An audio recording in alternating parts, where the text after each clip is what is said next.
मुख्तार के बारे में मालूम करने आए हैं आप? इकलौता बेटा था मेरा। बचपन से उसका एक ही शौक था, फौज में जाना है बाबा, मैंने फौज में जाना है।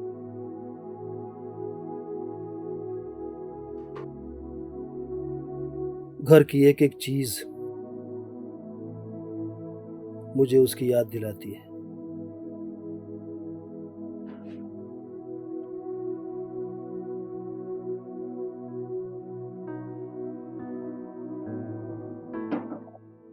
उसके कमरे की तरफ देखता हूं तो लगता है अभी आ जाएगा।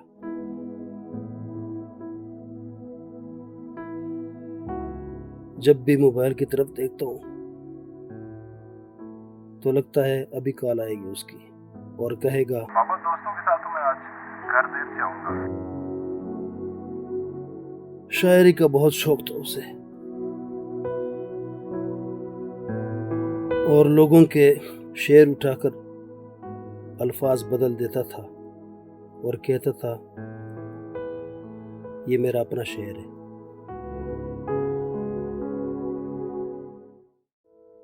मगर एक बात थी जो वो आज तक मुझसे कह न पाया।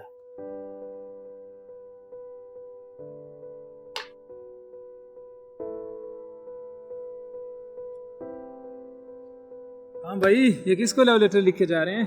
सही कहा यार, लव लेटर ही लिख रहा हूँ लेकिन किसी लड़की को नहीं, अपने बाप को ही लिख रहा हूँ। क्या पागल हो गए? अपने बाप को कौन लव लेटर लिखता है? हाँ यार, कभी उनके सामने कहने की हिम्मत नहीं हुई।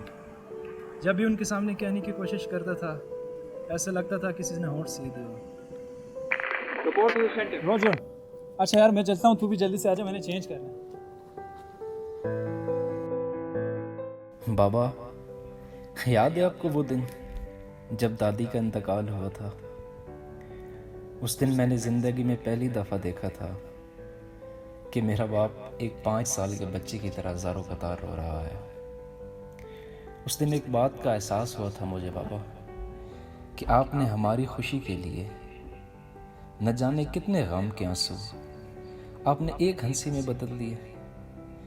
शुक्रिया बाबा, मेरी ज़िंदगी के लिए, अपने दुख दर्द और मुश्किलात भूलने के लिए। I love you Baba, I love you. आज मेजर मुख्तार तो हमारे साथ नहीं रहे, लेकिन आप कौम को क्या पैगाम देना चाहेंगे? जंग ये मुतबादल है नफरत का। एक माँ यहाँ भी अपने लख्ते जिगर के आखिरी दीदार के लिए बेताब रहती है, तो वहाँ भी एक पत्नी इंतज़ार करती है पति की चिता जलाने के लिए।